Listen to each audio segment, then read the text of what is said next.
Hello, folks, and welcome to the second half of the season. And can't believe it's second half already, but hey, time flies when you're winning football games. Now, you may have noticed I did not do one of these videos for Rutgers, and the reason I didn't is because, come on, Michigan won 78-0. What the hell am I supposed to say? It's the second largest margin of victory in the 137-year history of Michigan football. What am I supposed to say about that? I got nothing. And I found myself in a similar position when it comes to this game over Illinois. Michigan came in. They completely dominated the game.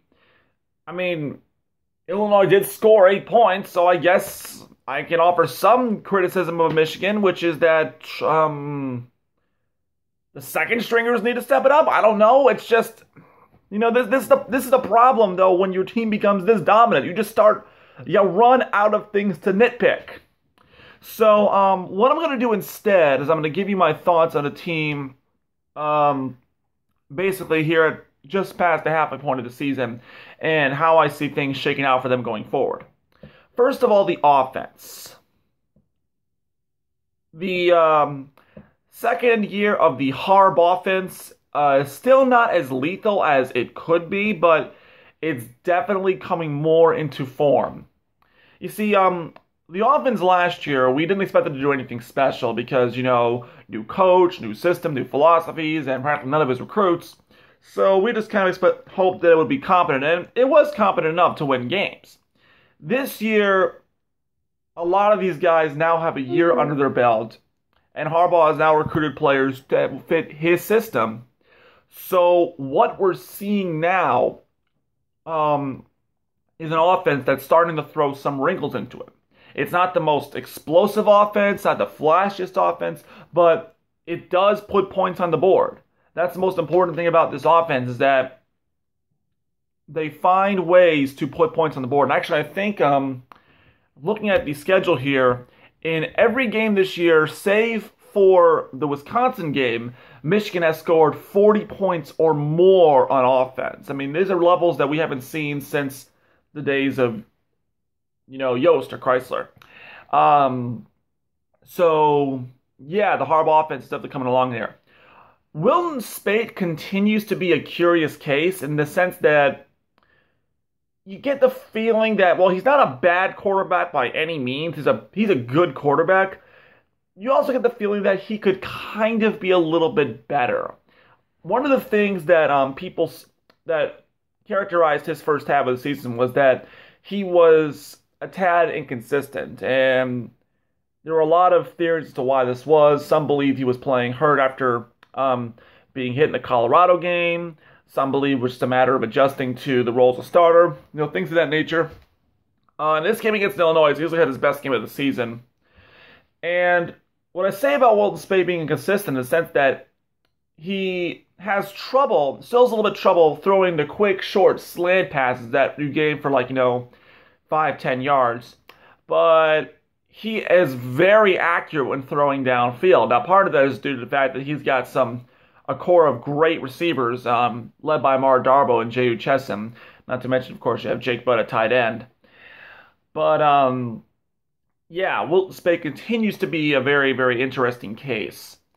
I don't think he's going to lose any games for this team, though, which is a definite upgrade from what we had last year with Jake Rudock, where we all just kind of basically looked at Jake Rudock as someone who was here to help, who was here to just kind of provide a stopgap while Harbaugh figured out the quarterback situation for this year. Of course, then Harbaugh turned Rudock into a god over the course of the second half of last season. And will the same thing happen to Wilton Speight? Only time will tell, but right now the signs are looking not great, but they're certainly auspicious. Now, the running game. As we know, the running the football is a staple of Jim Harbaugh teams, and safe to say we've definitely got a running game here now. We have a whole stable of running backs and fullbacks that can pound the rock. You have Davion Smith, of course, who had another great game against Illinois yesterday. Picked another rushing touchdown. Then you have Chris Evans and just wow, this kid just continues to impress as a freshman. I mean, he honestly looks like the next Mike Hart. I mean, he's definitely got the speed and the agility to get through a defense. For that matter, so does Karan Higdon, I believe. I believe it was Karan Higdon. Let me just pull up those stats there as well. Yeah, like I said, I mean, what the heck am I supposed to say about this game? It's just that I'm running out of stuff to talk about here because we're winning these teams in such handily fashions.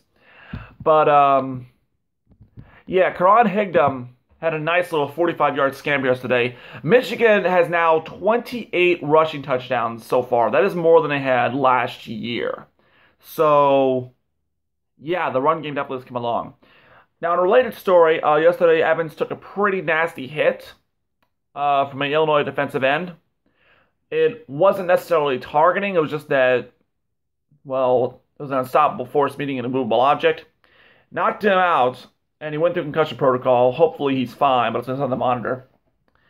Fullbacks also proving once again to be a huge asset to the Harbaugh offense.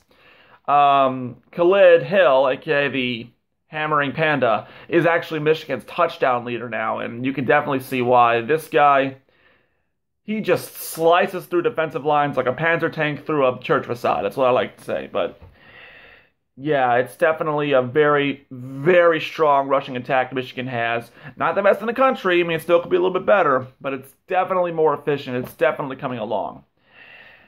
And like I said, this offense has started to do things now that can throw defenses off. We're seeing a lot of attacks to the edge with, jet sweeps and end arounds. A lot of passes out into the open, out in the flat. The train formation made its epic return yesterday, resulting in a pass. It actually resulted this time in a touchdown, a pass touchdown to Jake Butt. I'll let you work out the name there for yourself. But so yeah, offense is definitely coming along now. We definitely, again, it's not a lethal offense. There's things about it that could be better, but it's definitely more efficient than what we saw last year, and very exciting going forward as well. Okay, now the defense. Whoa. I mean, wow. Per S&P Plus, Michigan's defensive unit is the best in the country, and it definitely shows. I said earlier that Michigan has scored more than 40 points in every game this season. Well, a corollary to that is that no one has scored more than 4 touchdowns on this Michigan defense this season. And that team that, by the way, scored those 4 touchdowns is Colorado, who, by the way, is looking like a much, much better team as weeks go on. But this defense is just, I cannot believe that after what we had last year, that this defense could somehow get any more lethal, and somehow it has. Don Brown is truly a mad scientist. This man is throwing on all kinds of defensive formations that make it impossible for opponents doing offenses to predict. And not just me talking. You ask any offensive coordinator in the conference, they'll tell you that they hate going up against Don Brown's defense because they have no idea what they're going to get. And there's just so much talent on this side of the ball. I mean, you got players like, Rashawn Gary, Taco Charlton, Chase Winovich, Mo Hurst, Chris Wormley, to name a few, Jordan Lewis, Channing Stribling, and of course, Jabril Peppers, who continues to do absolutely everything for this Michigan football team. I mean, the thing about Michigan's defense that sticks out to me is that, yeah, they don't have a lot of turnovers. They haven't, I don't believe they've taken one back for a defensive score yet. When you look at a team like Alabama, where it takes back, I think like 9 defense touchdowns now for Alabama's defense. The thing about Michigan's defense, though, is that it's not so much they're trying to score. They're just trying to make sure you don't score. They don't need to take the ball back for a defensive touchdown because they can count on their offense to do that job for them. Their job is to make sure that the opponent punts from like their own end zone and just so demoralizes and discombobulates them that just can't get anything going on offense. And when you're going up against a defensive line of that caliber that can get to the quarterback seemingly at will, and an absolutely lethal secondary. I mean, Jordan Lewis, you may not know this. Jordan Lewis, in addition to having one interception on the year, that spectacular impression of Charles Woodson against Wisconsin, Jordan Lewis has allowed a 0.0 quarterback rating in regards to throws targeted at him this year. I mean, that is just insane. So, this defense, it is absolutely the best in the country. And either you get it or you don't. Special teams. They continue to kind of be a little bit of an adventure. In the sense, only regards to one thing mainly, field goal kicking. I mean, punting and kickoffs, special teams they're totally fine. Kenny Allen, he continues to do a really good job punting and kicking. In fact, during a Rutgers game, he had a kickoff down to Rutgers' 1-yard line. I'm sure Blake O'Neal will be proud. And he hit 2 field goals against Illinois yesterday, so we got that going for him. But the overture we're hearing from Harbaugh is that while Kenny Allen is still his guy for field kickings, he does recognize that having one guy do kicking, punting, and field goals is not exactly ideal. So do not be surprised if we add Quinn Norton's red shirt to the pile. The reason he hasn't played so far is because he's been working through a bit of an injury. But from the sound of things, he looks ready to go. So I anticipate there's a decent chance we'll see Quinn Norton before the end of the year. But yeah, other than that, special teams, they've been doing their job as well. No, they still kick out of the pro-style punt formation, which is, much to the chagrin of a lot of Michigan fans, because that is susceptible to giving up some decent returns. And Illinois did, in fact, get a couple decent returns yesterday. Took the ball past midfield a couple times, but didn't matter because defense held them. But, yeah, special teams, it's not the best, but they're doing the job pretty good. Except for field goals. That still continues to be an adventure. But, okay, so that's basically where I see Michigan as being here at the halfway point of the season. They are definitely one of the elite football teams in this nation. And in a few short hours, they'll probably rank number 2 team in the nation. Because as we all know,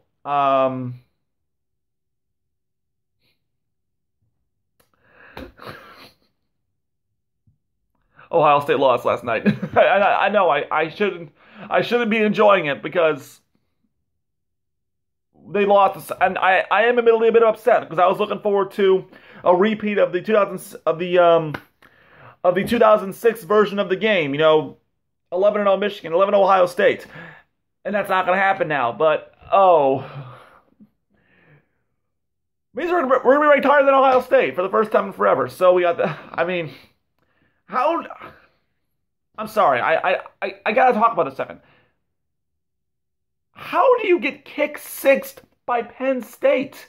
I mean, yeah, I get it. You're in Happy Valley. It's a night game. And they technically did outgain Penn State on the ground. The fact that they basically won it all is due to a couple of very good plays on special teams. But I mean, you led 12-7 at the half, okay? But at that point in time, Michigan had scored 28 against Penn State. Just a blocked field goal return for a touchdown. How do you let Penn State kick 6-you? That's illegal in most conferences, starting with the Big Ten. But, yeah, safe to say Ohio State looks invincible. They just don't. Anyway, so with that in mind, let's take a look at the rest of the schedule here. This week, of course, we have the showdown in East Lansing. And I told you guys throughout this season, I wasn't going to judge Michigan State. Well, we're at a point now where I gotta judge him. Michigan State is horrible. I mean, there's no way around it. 2-5, not a single Big Ten conference win. I mean, losing to Northwestern? Are you kidding me? Are you kidding me? I mean, it's just... And I will confess to you all that I did expect Michigan State to take a step back this year, but I still expected them to be in contention for, at least the division title. I did not expect this. I mean, if you told me last year that out of the 5 FBS teams in the state of Michigan, that Michigan State would have the worst record, I would have told you were crazy. I cannot believe what has happened to this team. I mean, I guess just goes to show you, when I look at this Michigan State squad,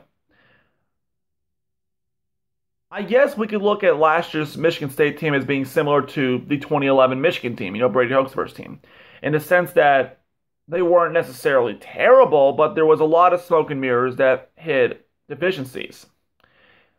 I think now it's becoming clear, especially after what happened to them in the playoff against Alabama, that last year's Michigan State team, they weren't necessarily scrubs, but there was definitely a lot of smoke and mirrors, as well as some divine intervention that covered up some flaws there. And now the smoke and mirrors are gone, and we can see that the emperor has no clothes.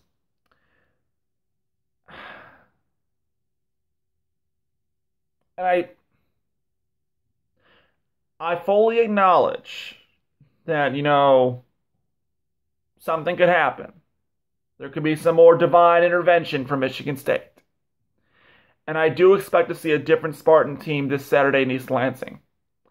But as of right now, as of this moment, as of October 23rd, 2016, I think Michigan is going to win.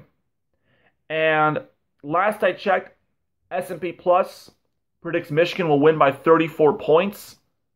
I would not be surprised if that was the final result. Because this Spartan team, it's just bad. They're just bad. Moving on from them, we then host Maryland, who DJ Durkin had his own revenge against Michigan State yesterday by knocking them off over at his home stadium, and wherever the heck that is over Maryland. So Durkin started, Harbaugh will finish. DJ Durkin, he's doing a decent job over there. I mean, he's definitely got his work cut out for him, but you can definitely see that while Maryland isn't exactly a great team yet, they're definitely building a foundation. I don't know if they'll ever be a truly elite contender in the Big Ten like Michigan, Ohio State, Wisconsin, and arguably Nebraska are right now, but I definitely think they got a bright future ahead of them there in Maryland. Then we head to Iowa, and I know it's still a night game. I know it's still on the road. I know it's Iowa, but seeing that Iowa has proven to be the fraud that we all thought they were last year, I think it's a notable game. Then we have the home finale against Indiana. I expect something similar to the Colorado game because Indiana is just team chaos. I fully expect them to gash Michigan's defense just because they can. It's what they do.